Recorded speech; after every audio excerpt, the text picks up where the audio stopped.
Okay, folks, welcome to the Fife Property Show this morning. Great Saturday morning, fantastic weather outside. This is the summer selling season, and we're going to be talking about the hot tips and style secrets for a speedy sale at a top price.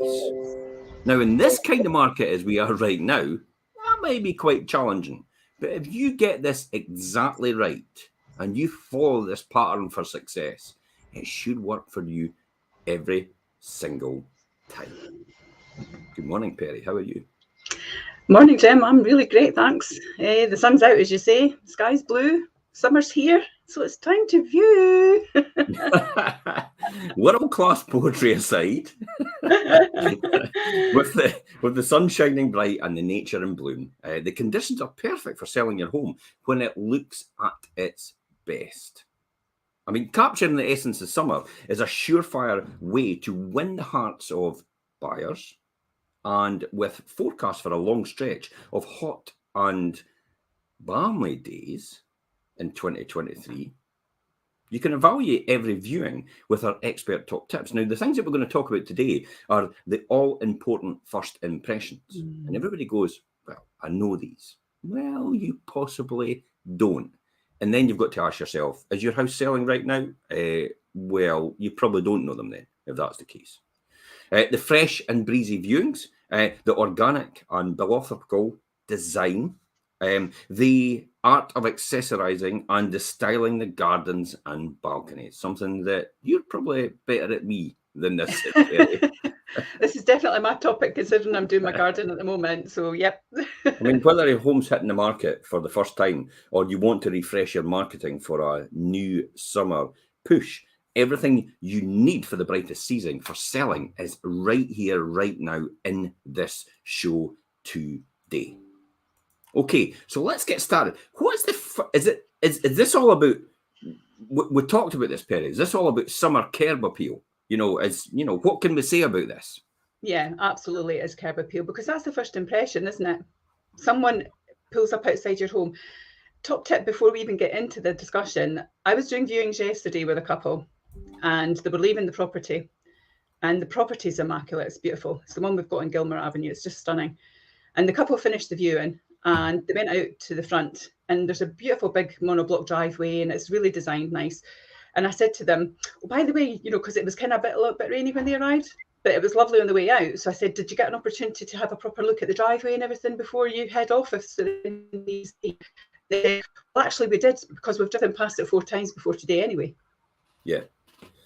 And it goes into the old rhetoric about the fact that, your curb appeal is everything, and that's the first thing everybody looks at. And you don't even know it's happening, because as soon as they see it listed on social media or on the internet, the first thing they do is drive around the house several times in the street to find out what the property looks like. And if it's not fantastic from the outside and the area is not the area they're looking for, we will never hear from them, and you will never hear from them at all.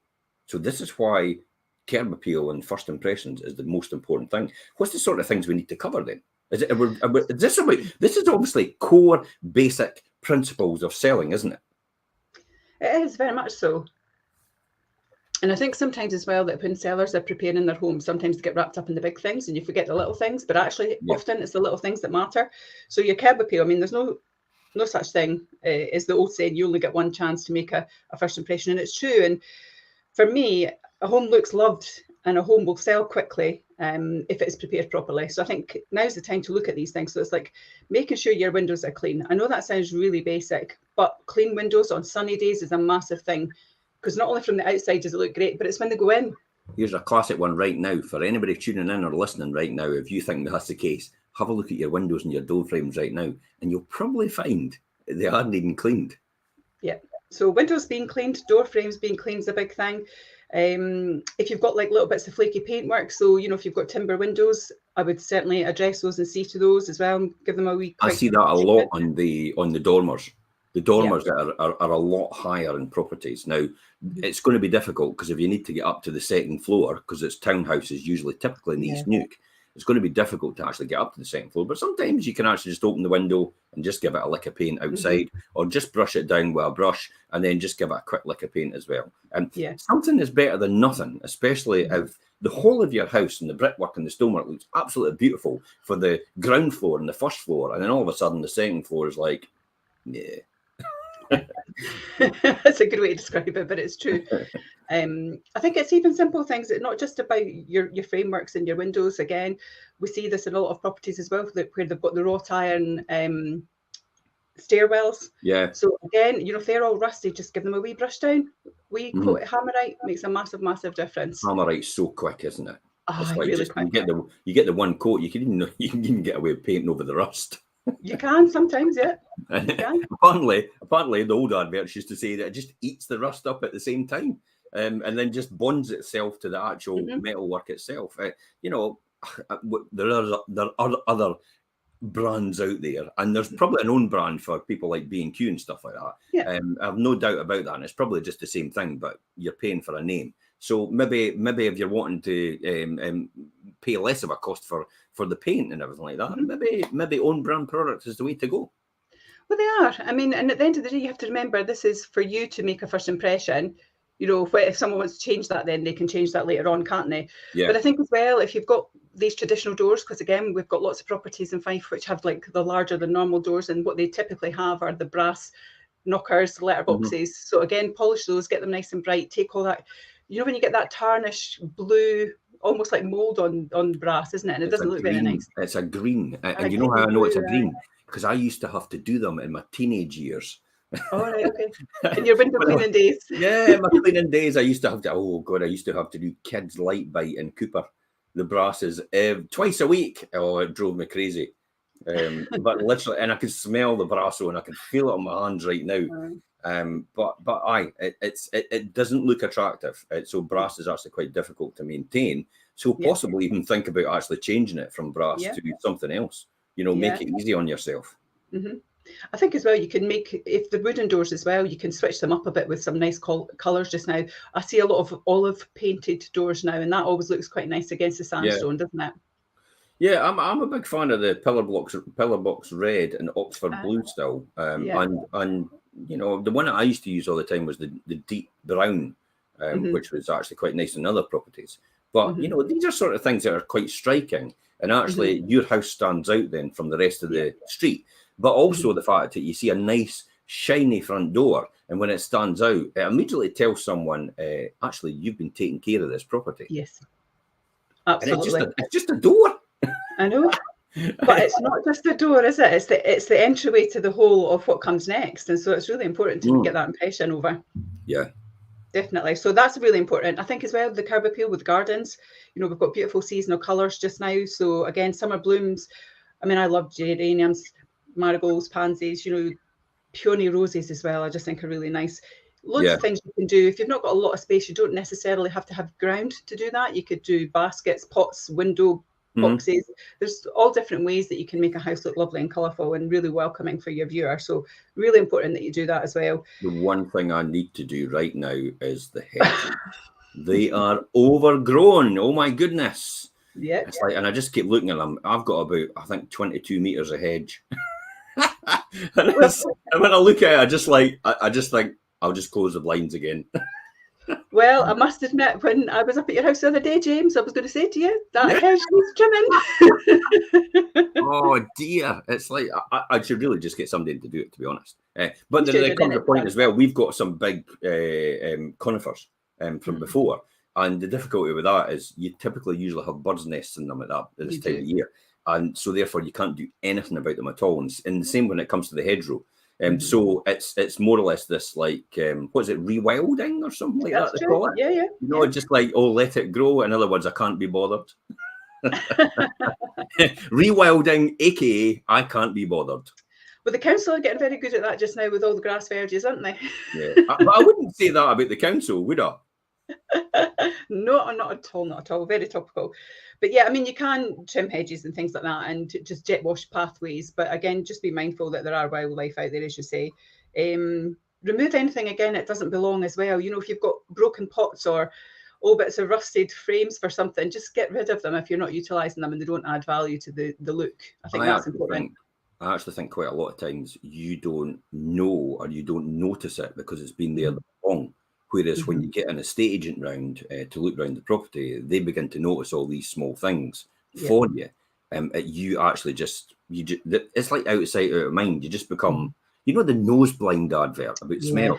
Well, it's kind of like the same similar situation when you walk around your house. You don't see all the things that you've lived with for all these years. Therefore, that's why a fresh pair of eyes when they come in the door actually often has a huge benefit and a huge result in terms of what you're doing. Flip side of that as well is the fact that you often think you've got to do a lot of stuff when, in actual fact, I've just walk in right at the back of you and think, no, you don't need to do anything at all, really. You don't need to do anything. But should I paint this door or that door? No, it won't make any difference. It will not make any difference at all to the value of the property, to the aesthetic pleasing of the property, or the saleability of the property. So it saves a lot of time. I think because of that, though, time is of the essence because the market changes as we go on. We're no surprise base rates have gone up to 5%. But then I think the getting your house in the market is more important now than actually trying to get it titivated, you know, and waiting another couple of months. It depends on what the jobs are, doesn't it? You know, if you've got a flaky front door, then clearly you're going to do something about that. But if 90% of the property is finished to a really good standard and there's only a little bit of work to do and it doesn't particularly add value, then just step back from it. But you need good advice on that. And you're absolutely right with that, Jim. And that's what your agents need to be honest and open with you in regards to how they advise you to get the best outcome. And you don't notice any of these things in the photographs either, do you? So when the photographer arrives, it's, you know, people say, oh, I've got to dust the whole room and I've got to clean everything and I've got to wipe everything down. And I'm like, when you take a photograph, you'll never ever see that. When I walk around with a video, you'll never ever see that. And I actually walk and let them see what the video looks like when I walk into the room, about what they see right now with the naked eye and what the video shows. And they're like, wow, I'll buy the house again. It's true. It's like, why am I moving? You made it look so good. That often happens, but I think it's about getting that good advice, isn't it? And about directing them to it in regards to what they need to do. One of the big things for me, though, I think when you are doing photos and the videos, it's great as well if you've got somewhere that you can put the wheelie bins and keep them out of sight, because I think they can be, you know, they're practical things. I know that, and it's difficult sometimes, but they are bulky and are a bit of a negative image, aren't they? Yeah, even if it's a case of just putting it across the road for that short period of time, or putting it around the back for that short period of time. A lot of people have wheelie bins in places that are convenient for them now. So, and sometimes that's not often the best place to be when somebody comes around to do a viewing. So put them out of the way, so they're just hidden, or maybe even put a cover over them. You know, just so, you know, you get wheelie bin covers and stuff like that, you know, just so it looks aesthetically pleasing. That's it. So when buyers love what they see outside, it actually lifts their spirits and gives them comfort that your property is actually really good. So stand on the street, look back at your home with a critical eye, remember, and ask yourself, could your curb appeal do with a boost? This brings us on to fresh summer viewings then. So what can we talk about that then, about fresh summer viewings? I mean, summer definitely gets your buyers off their couches. It tends to be that busier time because you've got longer daylight and you've got more flexibility with viewings. You can do evening viewings, where in winter months, obviously, you can't. So, you know, the hotter days mean your home needs to look good. It needs to feel and smell fresh, so viewers stay in it for longer and feel comfortable with it and get a good impression. And they think that, you know, they're coming in, they're going, God, this is amazing. When I was doing the viewings yesterday, and actually when I did the video for this property at Gilmore, I actually said on the video, I wish you could get smell-o-vision, because the smell in the house was absolutely unbelievable. As soon as you opened the front door, it was beautiful. And so when people were coming in as well, they were coming in immediately going, oh, it smells lovely in here. So instantly they've got this positive feel before they've even come out of the bedroom. Just bring my furniture in now, please. It's like, I'm ready to go. Just bring it in. It was very much like that, to be honest with you. So you want them to feel that there's a kind of heavenly feeling when they come in, rather than it's a stuffy sauna. So again, it's good to have like windows open and things like that as well. So again, when you're coming into a front hallway, Yeah. Winter shoes and coats and all those things really need to be away, because if the house has been locked up all day and it's a really warm day, people don't want to be smelling that when they come instantly into the home. That's actually quite interesting, because we've all got a shoe rack somewhere, or a pile of shoes somewhere, and literally I only wear 2 pairs of shoes out of there. That's it. I don't wear anything else, and yet I've probably got about 5 or 6 pairs of shoes sitting on that rack, and it's like, and I probably haven't used any of the other ones for about 3 or 4 years, and I'm thinking to myself, why are they still sitting there? Why don't you just put them out the way? There's no point in having them. But we are a nation of hoarders, and we always think, I might just use that again, or it's that psychological thing. I tell you what it is. One of them is my cycling shoes, and it's like, if I put them away, then I'm implying to myself I'm not going out cycling. Yeah, true. So I'm going to leave them exactly where they are. There is an element of that, but I don't think you need your big walk-in winter boots in the front hallway, so you can definitely put them away. Okay, I'll put them away then. You can definitely put them away. I actually put them off the rack to go to Glastonbury. I never needed them at Glastonbury, and then I put them back on the rack when I came in the front door. You're not even taking your own advice. When I was up Toukbel in Morocco in March. So that's March, April, May, June. Yeah, 3 months I've been sitting there, and I've never used them. Well, you need to do something about that. So take your own advice, Jim. But definitely, yeah, you need to move things like that from the front entranceway. People don't want to see that. And you want to see a lighter load as well. If they come in and they see the coat hooks and they're overflowing with every single coat that you possess, it just looks that things are messy and there's no space for anything. So instantly you're telling people there is no room in this house before they've even gone in it. So it's really important to do that. Harness the sunshine with sparkling clean windows. We talked about that earlier, but also, it's not just that it looks clean, it lets all of the light flood in as well and makes the house look really spacious and roomy. Blinds open or up if you can. Curtains always look lovely when you've got them all swathed and tied back. But again, for viewings, to give that potential brightness, get them just as open as you can get them would be my advice as well. You want to see as much glass as possible. And again, as well, you don't want to be putting any kind of obstacles in way of the sight line of windows. I was at a property a couple of weeks ago and they had a beautiful unit, but it was right in front of the window. And then it was in the kitchen, and then they had equipment on top of that. And actually 3/4 of the window disappeared. So you didn't have any light. But it's not just the fact that it's the light, it's also when you're looking through the room, you couldn't see out into the garden. So actually suddenly it became like a brick wall almost, and you didn't have this open space and also the feeling of garden outside coming inside. So it's really important to kind of not obstruct your windows as well. This is probably when it comes on to about ventilating. The fact is, and I'm a big fan of opening windows to get some fresh air into the house. However, I'm very conscious of security. So I know most double glazed windows, and some people actually still don't know this, have what they call secondary locks. So it's just they've got the first lock which locks the window itself when you bring it down. But there's a wee lock, if you move the window just out a wee bit, you can actually lock it again. And it's got a constant airflow, but the window's actually locked itself. And it's just got that airflow all around the edges. That's actually a good position to be in. Now, although when you come to do the viewing, make sure you close these and seal these back up. Because often you'll get noises. If there's a tractor out in the street as a one-off, it just gives that an instant impression to somebody. It's like, well, wait a minute, this is noisy in this house. So it's a really good one to keep it ajar for the gentle circulation and keep all the internal doors open as well, and get that natural feeling of flow. And it's like what you said, it's a kind of smelly vision when you walk into the house.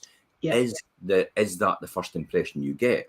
Take the advantage as well of using, the typical gel air fresheners that you just pull off. You peel off the front of it. You get 3 of them at Home Bargains or wherever it is for £1.50 or £2 or something like that. They're not expensive, and it's a real instant winner, because if you stick one behind the door before somebody comes in the reception area or the hallway itself, so it's out of sight, out of mind, remember, but you still smell it. And then also in the rooms behind the doors or just nipped in behind the curtains, sort of things like that. It just gives that instant overall feel. So you can influence somebody by things like using lavender, by using sandalwood, by using vanilla is a really good one. So and all these different smells will instantly hit someone when they come in the door. Now, we've talked about this a lot of times, but if you watch every single advert on the television for summer freshness or freshness itself, these are the smells that they're promoting. So you're riding on the back of their millions of pounds of advertising to convince people that that smell implies fresh. And I'll give you a reason how that does that. Why wouldn't you brush your teeth with chocolate toothpaste? Oh. Well, but there you go. But it's only chocolate flavour. It's not got anything else other than the chocolate flavour. But if you change it for mint flavour, yeah, that's no bother. That's normal. See how that programming's happened over the years. That mint is obviously automatically assigned to fresh straight away. And yet, you could just change the taste and it doesn't affect anything else. And the product still works the same. And all of a sudden, nobody wants to buy it. It's true, isn't it? It's the same with your house. It's exactly the same with the smell in your house. You just influence people by the way you're doing things. Dust is a one for me. I don't know about you, but it's like, oh my goodness. It's what you talked about. When the sunlight hits in through the window and it comes onto maybe the top of your fireplace or the top of a glass table in the room, or maybe the dining table's glass, or you've maybe got chrome or things like that as well in your fittings, and it just catches all the dust. Dust is all around all the time. It's never ending. It's constant. And that's one for me that actually immediately everybody sees. So it's going to be quite challenging, but we do have other blogs and vlogs on our YouTube channel, which actually there's one there. It talks about how to always be 2 hours ready for viewing every single time with minimal effort. That's a really good one for everybody to tune into and actually look up. So viewing within 2 hours, 5 properties in Google, and it'll probably come up for anybody who wants it.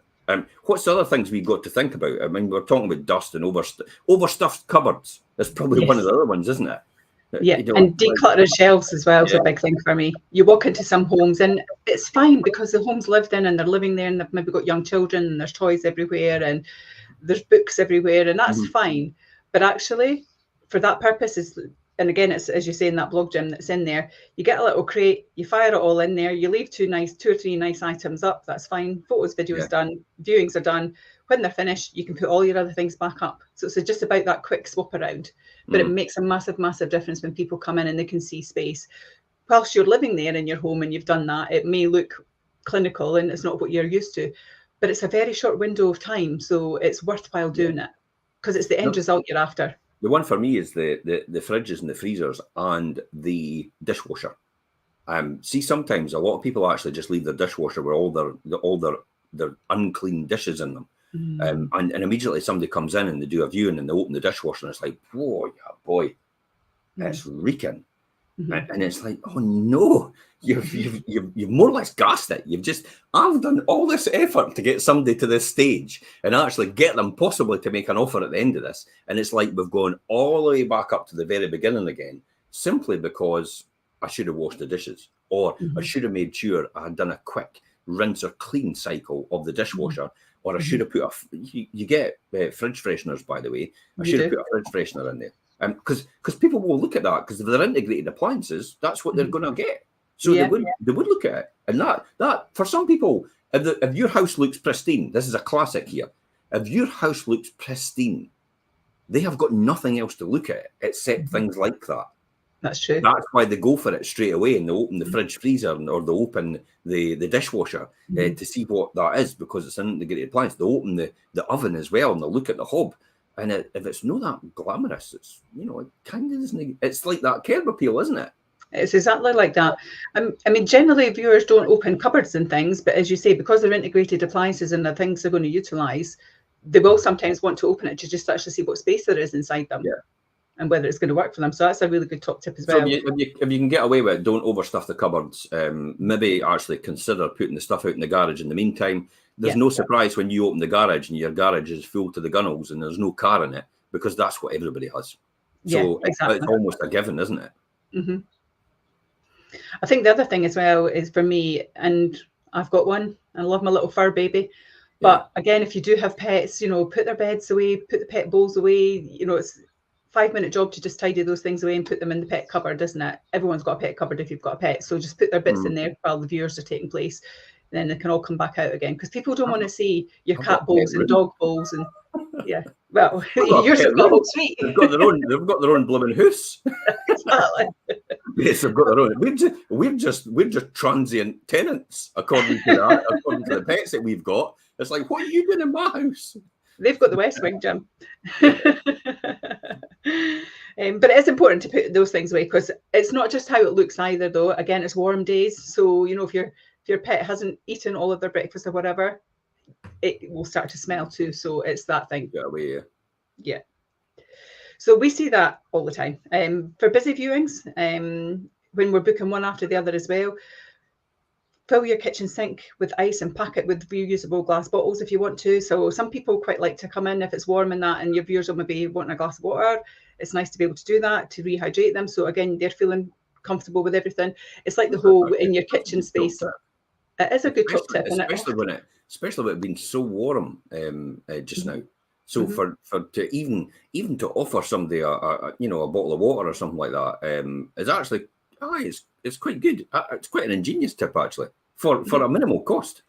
Yeah, and not only that, to be honest with you, as an agent sometimes as well, we could be at a property for hours some days, depending on how busy the viewings are. And even for us, it's comfortable for us so that we are feeling 100% all of the time, so that every viewing that comes in gets the same quality experience. Yeah, and so you're feeling heady. The good thing about the bottle of water is they can take it with them, and they can actually just walk around. Whereas if you want a glass of water, I immediately go, ooh, let's look at the rims. It's like, has it been washed properly? Exactly. And some people have that definite phobia of germs and stuff, and so it makes them feel a bit uncomfortable. So your bottles of water out of the local supermarket, that's all you need, and just cool them down in the sink. And if anybody wants one, just tell them to help themselves. It probably sets off on a good tone and a good footing as well, isn't it? Yeah, it's just a positive part of the experience again. It's just another added value, isn't it? So I think that's a good thing for me. We actually see this all the time. We actually see this all the time in summer viewings. When a home feels airy and bright, buyers always rave about it and start thinking about the prospects of moving in. That's what I said about the one that you had. It's like, when do I move in? I've got my furniture outside right now. Yeah. It was exactly like that. And actually, as soon as you walked into the room, the sun was glaring in, everything was clean, the silver was glistening, the glasses were glistening, it was white, it was fresh. It was just a positive experience for people. And that's really, really important. Now, I'm going to throw a wee grenade in there somewhere and say, even though you've got the most outstanding property, it doesn't mean to say it's going to sell quickly, isn't it? No, it doesn't. And also the fact is, it doesn't mean to say it's going to sell for the price that you want. No, especially in a market like this, where it is still quite a good seller's market, but it's gradually turning to a buyer's market. And when it goes like that, it is the pressure that you get from friends, family, as a seller. And I see that all the time, where all my friends tell me, because I immediately say, oh, this is going to sell quick and we're going to get a fantastic price for it. And I'm like, so where did you get that information? And I immediately go, all my friends and my family told that. Okay, are they estate agents? Do they understand the market? Well, no, really. And then I come back and say, well, I tell you what, it will sell quick if you're prepared to drop the price. Because everything has a price and it will sell quick. If you want the price you're after, you're more than likely going to have to wait in order to get that, to have the right person in the market at the right time. Now, out of the number of buyers, number of people that sell a house, only 81% go on to buy a house. That is a hardline statistic. The other 19% are actually just, they're obviously going somewhere else, or they're retiring, or they're going into rent accommodation, or it could be a deceased estate, or it could be a divorce or something like that. So that's the sort of thing. That's why the 19% is there. And that's what takes up that demographic. So when we get supply and demand every single week, when we're doing updates on our show, and you've got 100% coming on, but you've only got about 80% selling, that's actually quite a good statistic, because the statistic for a hot market is still 60% of stock selling and above. And that's meant to be a hot market and still a seller's market. So that's quite an interesting statistic overall. But let's get back to talking about what's the sort of next thing we have to think about. Is it Is it design? Is it style? Is it, these sort of I things? think it is. I mean, you style. I don't know about everyone else, but I mean, I certainly do it, and I'm sure that many people do if you're into styling and furnishings. But for me, your house changes with the seasons as well. So definitely, you need to get that organic kind of summer style going on. I think it's putting lots of nice design into your property is a big thing. There's nothing like a dash of nature to bring life to your home and to your viewings. You can choose like organic roots with seasonal fruits and flowers, designs with arts and textiles. It really just depends on what you want to do. I saw this the other day in a property and I thought it was a great thing. They had a big island in the house. And typically we see the flowers and the vases and that's really nice. But this island was like super big. So at one end they had a vase with flowers in it, and then they had this same vase at the other end, but they had lemons and limes in it. And actually it looked fantastic. Good idea. Lovely splash of colour, but then it's the mental thing with like the fresh mint that you said, Jim. Straight away I'm thinking, oh, that's lovely and fresh looking, because you're tasting almost the lemon and the lime, and it was just looked really great. Of course you do, don't you? And then obviously, if you really want to bring that a wee bit further and put a wee twinge into people's smells, just aggravate the skin on the lemon or the lime, and it'll throw out a wee bit of smell there. So you actually get that sort of freshness. And so it's another way, if you don't want to buy air fresheners because you don't want to pollute the world and you're worried about climate change and stuff like that, it's another way to actually use what you've got in your home right now in order to create these smells in a natural organic feel. Yeah, definitely. I think as well, one of the things is nice, if you've got a lovely glass dish and you've got like fresh tomatoes in them, again, it's a nice seasonal kind of freshness thing. You're talking about the smells there, Jim. Even little herb gardens or even the little herb pots on your windowsills. If you've got the window ajar and that's blowing in, you're going to get that lovely smell through your kitchen as well. So that makes a big difference. We're dealers for catnip just now. I couldn't believe that when I seen that the other day. It's like the cats are never away from it. It's like every single time Jess is up there. It's like, catnip. Bless. I never thought it'd be that attractive. And then you peel a couple. I mean, there's the impression that cats just eat meat, but see when you put leaves, catnip down, it's like they're all over it. They eat it. They love it. It's good for them though. So, but yeah, I things like that are bringing nice smells to the house. I think, seasonal things, again, like we said, like a nice bowl with like fresh cherries in them that have just been washed always look really nice. And as I said earlier on about, lemons, tangerines, limes, something like that, they always look great and give that burst of colour on a table. Gives a little bit of summer magic to the house as well. Head to your local florist as well. It's quite nice to go to your local little florist and get some fresh cut stems. So again, if you've got a big island, a really tall vase with maybe just two nice big flower heads on them as well. So your local florist is great for that. Blackety Side's great for that. The Red Petal and Leaving, actually, they have a fantastic selection down there. So if you're looking for something, they're really good. If you're looking for something local here. But not only do they give the look, they give the smell, but they give that splash of colour as well. So it's actually like a triple effect that you get from them. Even the smallest of houseplants add life to any room. And actually, one of the things that I always forget with plants, and some of them, they actually purify your air as well. So again, that's something to look at. So not just the colour, but actually the freshness that they can bring to a room as well, and the air that they can bring to a room. Yeah, that's actually a good top tip about purifying the air. Yeah, I get that straight away. Definitely. But if you really don't trust yourself to keep them alive, if you're not that great with things like that, add plants in your patterns. So in your throws, in your cushions, in your artwork, or your wallpaper. I've done that. And when I speak to, and it was Marjorie that left me to that when we had the one that we had on eScreen with the palm wallpaper in the bedroom. Do you remember that statement wall? It was just beautiful. So I've actually got palm wallpaper with parrots and cockatoos on it in multiple colours. And it looks fantastic.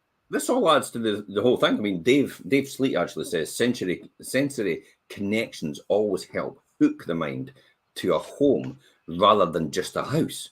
Because remember, we're selling a house, but we've got to convince the person that's going to be their home. And that's called clever marketing. That's actually called digital marketing, digital strategy, and good negotiation. And that's effectively what most people will buy us for. Because if you just really want to put your house on the market and you just want any odd price for it, you could just pick anybody. You could just pick the cheapest estate agent going, because effectively that's what you'll get, any price for it. No, I agree. So for me, I think that colour's the big thing. We're hardwired, I think, Yeah. as people, aren't we, to surround ourselves with the natural world. Yeah. Most people are. We love being outside. We love being in the fresh air. We love to It's see the primal colours. instinct. It's a primal instinct, isn't it? It is. We no matter what you say, it goes back to the caveman, cavewoman days, where we are hard. You're absolutely right, Perry. We're definitely hardwired for this. It is. We're hardwired really to live outside and not live in houses. And we've got houses just to provide shelter and security. And that's fundamentally why they're here. Definitely. So I think that you do need to kind of take that all on board in regards to making your house feel like that positive experience, and that it's a calm place to be and it makes you feel happy when you're there. Yeah. And just the right place to be. And I know what you said there, Jim, about, you know, you can take some of the advice or not do anything, but actually it is the first impression. So minimal things actually can have the biggest impact. Yeah.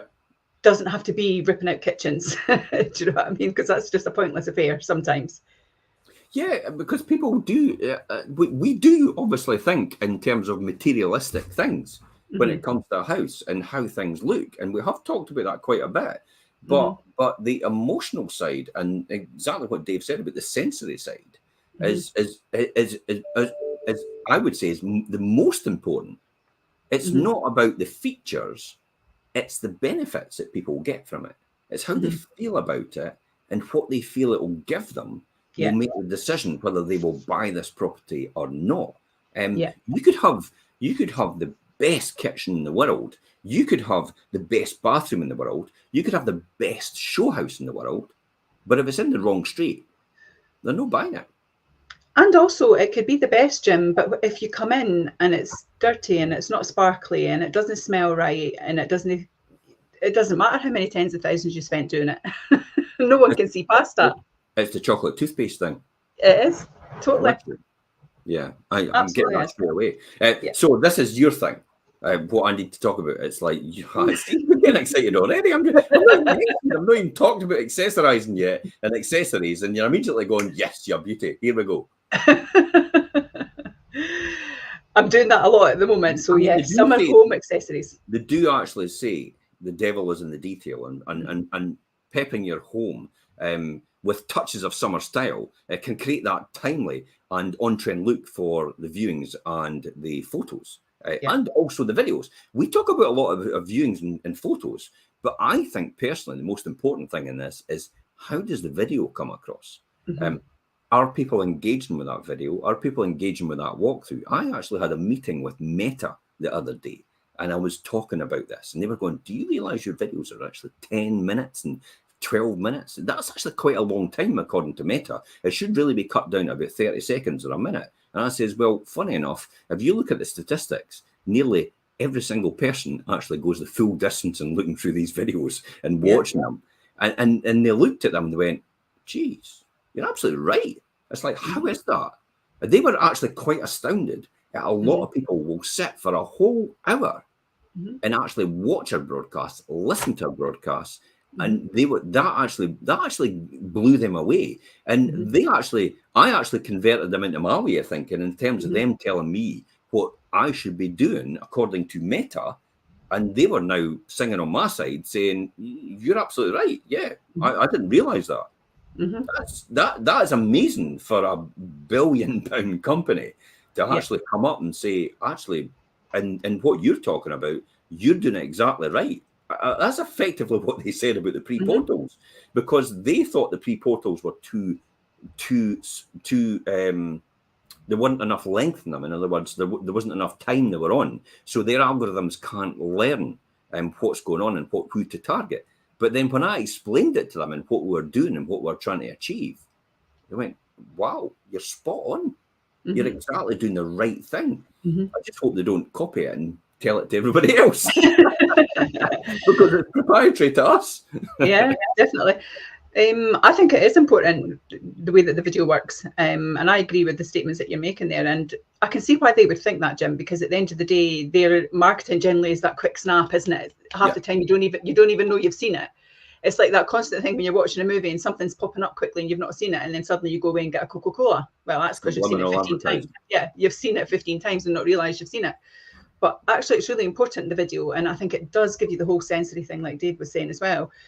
And the reason it does that, if you look at the one that I did for Mary Way in Glenrothes, that is an absolutely outstanding house, and it's got something that's so different, and you have to watch that video to see it, because when you come out of that master bedroom onto your own private balcony, and the rocking chair sitting there, and the trees were swaying, and the blue sky, and the beautiful blooms in the garden, how do you get that from anywhere else? You don't get that from reading the description. You don't get that from looking at the photographs. You get that from that moment of me walking out there and that, wow, gosh. And actually describing it, rather than actually just letting music play. Because this is what a lot of people don't understand, how the spoken word is so powerful in comparison to putting music on a video. The spoken word makes a huge difference. Or if that was the case, every single program on television would just have music on it. No one would speak. And that's how powerful, and the fundamental difference, the core difference in what we do as video content in terms of going around the property compared to what is effectively a silent movie from everyone else. And you can't get that message across unless you do that. And that's why a classic example is West Shore and St. Monans. It's like you just walk out or you look out from that front window and it's like, wow, the tide is in, the boats are in the harbour, and it's beautiful blue skies. And you just look right across to the May Isle, you're across to the Bass Rock, and you can see Berwick Law in the background. And you think, wow, this house sits in the sun all day long. And then you've got that fantastic atrium at the back, which is, you'll never get that, never be repeated. Because that was put in at a huge expense when it was first built. I believe I was told by Peter Marr, £70,000 when it was first done. So it just shows you what you would need to do to recreate it now. And I think you wouldn't actually get away with recreating it like that. No. So that one is a one-off property, never to be repeated. And that's what makes the fundamental difference when you walk through and do that. But let's get back to accessorising. So but when we're talking about the accessorising, what we thinking about then when we accessorise? It is about those things though. And one final note on that though, when I talk about that balcony, what you were saying there about the talking, and it was the accessorising that took me to that point, was because as soon as you walked out in that, you had this beautiful rocking chair with the cushions and the throw, and I suddenly thought, I could just sit here all day. I could just take a seat. That's what I do every single time. I could just sit here all day. I get to the end of the video and I just say to everybody, and I'll just stay here while we finish off. And then bask in the sun. I had myself going into the ensuite, having a shower, putting my wrap on, going outside, sitting on the rocking chair with a cup of something, looking at the view. I was like, this is heaven. So, but that was nicely accessorised. So they are really important. I says, for summer, you definitely need to replace in your dark and wintry throws and your blankets and bedding cushions. Get them into your lighter colours, your linens, your kind of cooler feel, because people want to see linens. They want to see the bed and the room, but they want to see it tidy as well. How many times do you go in and you get like the big thick winter duvets and they're all kind of buffled up and crumpled and they don't look flat, and it's a bit off-putting. It makes it look a bit untidy. So they want to see it nice and crisp and clean. So linens and cool crisp colours are great. If you've got a blank wall or a dark wall, add a summer print to it, as I say. So paintings, pictures, if you don't want to kind of change it because you like that colour for the winter months, get a nice splash of colour with some pictures. And the other trick actually with this, and this is something I've done, I'm jumping ahead of myself with the garden thing here, but mirrors as well, either in the house or in the garden, are a huge thing for really brightening things up. So even if you don't want to change your colour scheme, putting a mirror in, the light's coming in, bounces off it, just brightens everything up as well. I think make them bold, but also make them beautiful, I think is the key. Go for abstractness if you want to, but actually you don't necessarily need to have that, but people do look for that. Capture an outside view as well. I think that's really important. I did that this morning. We just got ourselves some new dining furniture. And I've not had my 2 patio doors open this year yet, but this morning I had both my patio doors open to my garden. I've got all my pots with all the colour, and I was sitting having my breakfast, and it was just heavenly. So again, glass surfaces and let a lot of light come in as well. Glass, metal, they're very reflective. They let lots of light around the room. Fruit bowls, as we talked about earlier on, they're a really good thing for regards to adding colour. Vases with your flowers. Drinks decanters is a big thing. And it's not actually something you think about, but I was in a property the other day and they had like a nice drinks trolley, and just all the colour that was on there, it was kind of tropical looking. That's because originally, well, what goes around comes around, doesn't it? You know, this is the drinks decanter and the trolley and stuff like that is a 70s thing. But they all come back on trend at some point in time. I'm still waiting for avocado baths to come back on trend. Oh, don't. That's not a colour you want to be adding. They'll probably come back on trend when I've finally ripped all them out. I'm a stock. It's like they'll suddenly come. It's like, oh, we're going back to coloured sweets again. It's like, great. I've just put white in everything. Yeah, what I'm seeing a lot just now actually is a lot of black and a lot of kind of gold and brass in bathrooms now as well. Black kitchen. Yeah. My goodness, it's like a black kitchen. Black kitchen. The last time I saw a black kitchen was when the boy said, my wife said to me, the house was black. And this was not an amicable divorce. So he painted the whole house black. And he says, it is now. Oh, dear. That's the last time I saw. That's a couple of doors up for you, actually. Oh, is it? Yeah.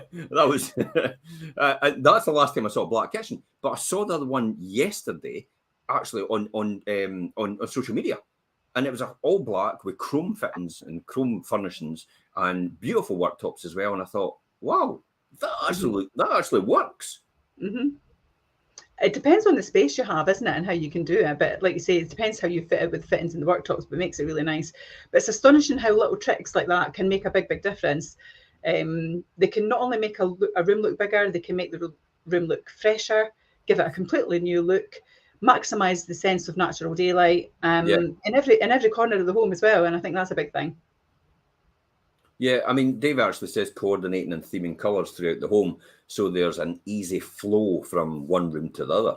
I can't disagree with that at all. It's it's astonishing how you could just give your room that fresh view, isn't it? Let's talk about summer gardens then. This is the oh geez, just think about gardens. I think I've got a mountain to climb when I'm doing that. And I'll tell you what, most people my age and upwards think exactly the same, because we're still in the family nest home, and you've moved now. You're out of that situation. You're into your home. You're probably going to be there for a lot of years to come, and it's ideal and it fits now. But I'm still in the family home. I've still got 9 cats. I've still got the boys still here. But when I look at the garden, I just go, oh my goodness, it's like, am I not getting too old for this? It's like, in my day, it was like, oh, I'll go out and mow the lawn. Now it's like, Ben, go and load them on, mow the lawn. It's like, that's my instruction now. Ben, mow the lawn. And effectively, that's what comes down to. So gardens and balconies are quite an important thing especially for summer season, because that's where a lot of people spend their time. And possibly that's probably the wow factor, because all the blooms are out. So, what are the kind of things that we should be doing for this perfect summer season to fill your garden or balcony with beautiful colours, and stylists use furniture and plants and accessories to create those valuable al fresco vibes, even when the lawns turn brown? So what's the sort of things we should actually be doing then? I think you absolutely need to sell the experience of living outside. We've talked about this a lot as well, Jim, haven't we, in regards to since post-COVID and the amount of people that now have redone their gardens. They've got living spaces in their gardens. They've got houses in their gardens. They've got so many different things now. And I think it really is important that you do that and show that the garden is an extension of the home. So I think it's become more of a part of a thing. So you definitely need to sell the being able to live outside experience. So that's from tables and chairs that fit comfortably into the available spaces that you've got. What I also do as well, it's nice to lay out your plates, your glasses, your napkins, if you've got like a nice dining set or a nice terrace that you're sitting on, or your balcony, as you say, but just set it up so you can show it for what it's used for, rather than it just being an empty space. I think that's really key, because you want people to come in and go, oh, I can imagine myself sitting here. I can imagine myself entertaining here. And I've started actually doing this even with the videos. At the end of the video now, when I'm recapping, I'm actually going, and if there is garden furniture, I'm sitting in the garden furniture and I'm talking about it, so people can again visualize it. Now, I think the most important point out of that is, a lot of people would actually think to themselves, well, God, can I really be bothered doing that? And I'd say absolutely you should, just for this short season, just for this short period of time, because it will make a fundamental difference in somebody's mind, and it will sell that as a usable area now for friends and families to entertain and dine outside. Definitely. I'll be honest, even though they probably won't, but it just sells it in their mind that this is the place I want to be. And it gives that final lasting impression, because often that's the last place everybody will end up and appear at, is their garden. That's why you want your garden to be pretty good. If your garden's not that special and it's not anything fantastic, then either pick the kitchen if that's the wow factor, or pick the sitting room if that's the wow factor, or the dining area. Whatever that is, whatever the wow factor is the room you want to be in at the end when you take your viewers round. That's the best advice I can give everybody. And if it's a really good day outside and it's beautiful sunshine and it's not windy at all or anything like that, and there's no sort of noise, there's just birds chirping and stuff, that's probably where you want to end, because that then leaves that final lasting impression. So you've created that brilliant first impression at the beginning, and then you finished off with that final lasting impression, and that's fundamentally how people will see themselves living there. Yeah, definitely. Now, it's important though that your estate agent qualifies these people to make sure they're serious. So when you're doing all that effort and setting up all these things, you're actually doing it for a purpose, and you're not just doing it for somebody to come round and effectively what as I say is a tire kicker. In other words, oh, it's a Sunday, let's go and look at some houses. You don't want that. Well, we are the wrong person to call if that's the case, because unless you're definitely buying a house and you're in the market to buy a house and you're in a position to do something about this, often we're not in the business of wasting the time of our sellers. No, not at all. But I think the key thing that you said there as well when we're talking about the gardens is the fact that you do need to treat that as a room, as we're saying. So definitely bring those nice things outside and show off those living spaces. For permanent low maintenance table staging, for instance, group ceramics or small plants and trees together, ones that you can leave out all the time, of course. A key thing as well is to kind of do things in threes. It always looks better. I think if you're putting pots and things together, do it that way. Invite the birds and the bees and plants and pollinators into your garden. Really, really important. People do want to see that. My poor Billy, he's exhausted. I've been totally redoing this garden, and he's actually built a big bird feeder and everything for me. So literally this morning, 7 o'clock, I was sitting in my newly built sun house that he's made for me, and I was watching the birds, and they were feeding off the feeder, and the bees were buzzing around, and it's a natural feeling that just makes you feel good, and you want your viewers to feel like that when they come to the garden. Yeah, absolutely. So birds and the bees, invite them into the garden, hang the feeders, all the rest of it. Is there any final things that we should be doing then? Yeah, I think depth and interest in your garden is a big thing. I've done that. We put new fencing up last summer. So one of the things that I've developed is, and it was actually through going to Langhouse Green, the property we recently sold there. The lady there, Dawn, she had beautiful mirrors on our fencing and on the walls, and I've adapted that into my garden. What a difference it's made. So not only does it like natural lighting and become a feature of the garden, but actually my plant pots, as well as looking at my plant pots, when you look along the garden, you can see them reflected in the mirror as well. So it actually looks like you've got more than you have. So you get outdoor mirrors basically that are unbreakable and safety and everything like that. A lot of people don't actually know that. And it does create that. It's like the typical example in the trick in the bathroom, isn't it? It creates that. It gives you the impression of that bigger space, especially if you've got a smaller garden.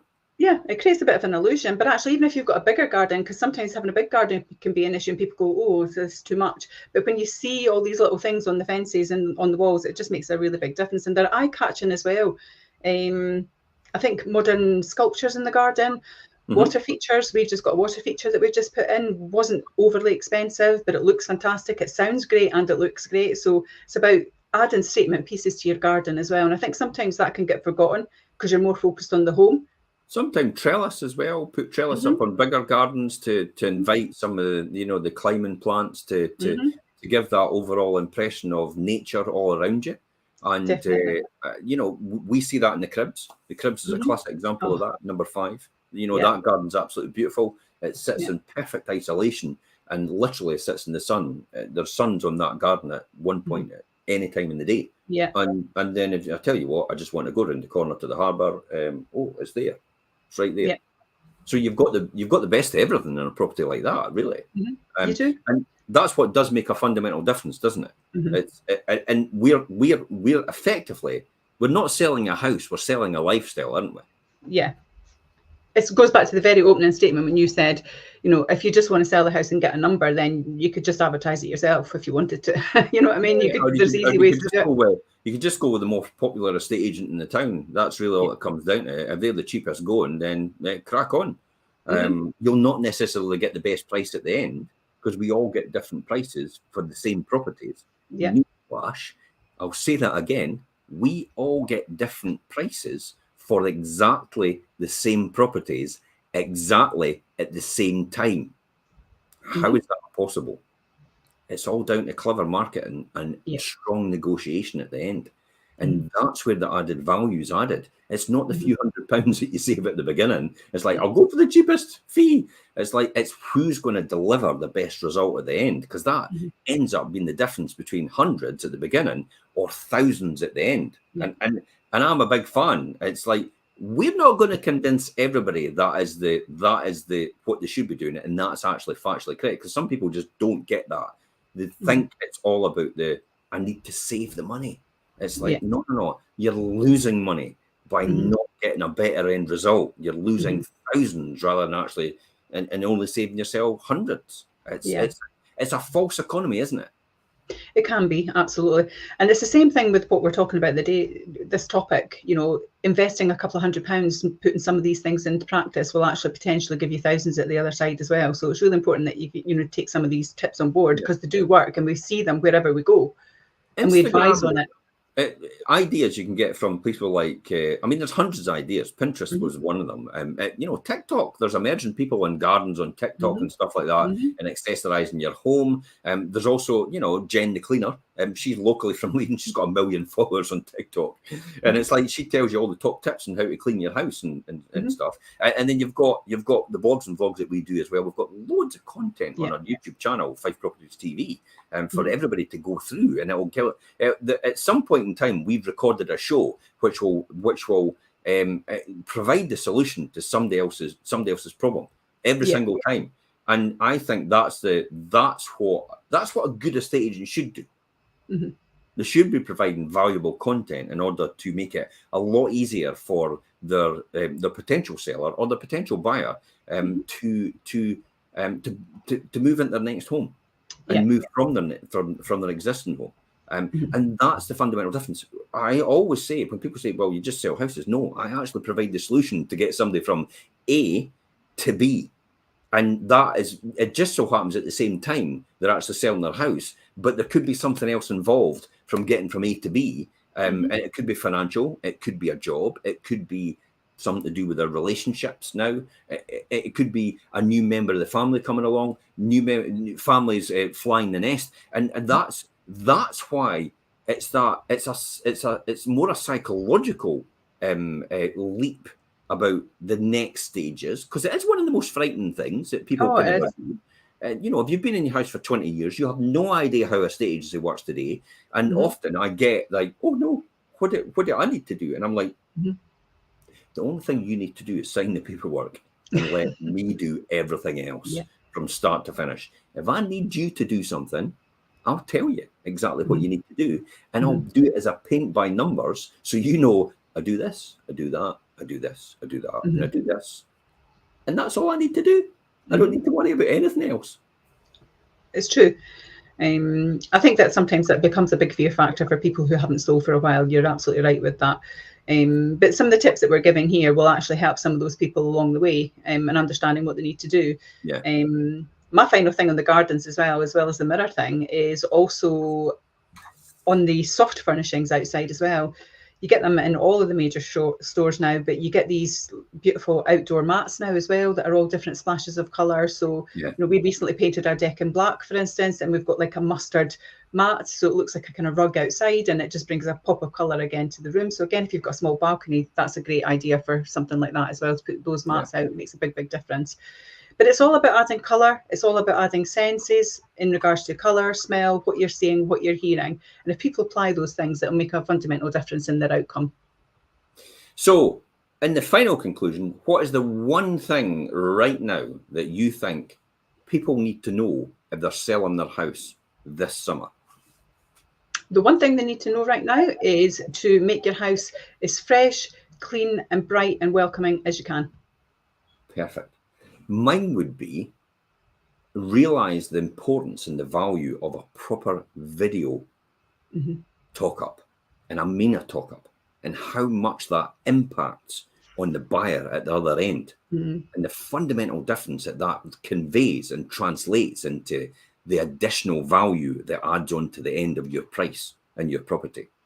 It is like night and day compared to a silent movie, which is the music and the video. And that's probably the one best thing I could say to someone right now, especially with these sights and sounds and colours and smells that you would get. You cannot convey that in a video with music, but you can if you do a proper presenter walkthrough talk up. And that's what we're there for. Yep. That's why we've done 4,000 videos later. That's effectively I've done in order to get to this stage. Somebody actually said to me when I was talking at the Housing Summit yesterday, says, wow, you were probably one of the best. You were one of the best speaker there. They've actually got, you've probably seen it because of the private messages on the East Meet page. You were the best speaker there. Have you ever considered a career in politics? And while I said, absolutely fantastic, thank you very much for your feedback and your comments. It's taken me a lot of expertise and skill and training to get to that level in terms of where I am. However, politics is just not for me. No, I would agree. I'm a fantastic lobbyist, but I'm not a fantastic compromiser politician. No. And on that note, thanks very much for coming on, Perry. It's really appreciate you coming on, giving your fantastic insight and advice. Very valuable. A lot of knowledge out there as well in this particular subject in terms of selling properties and dressing the house and making sure you've given your top tips for people for styling and the secrets you've imparted on other people. Thank you. Yeah, absolutely. Fantastic. Thanks very much for coming on. And anybody else, if you're wanting to tune in later on or you want to make any comments, please feel free. You can message us direct or you can put a comment in the post here and we will pick it up later. Thanks very much and bye-bye for now. Goodbye from him. Goodbye from me. Goodbye from her. This way. No, that way.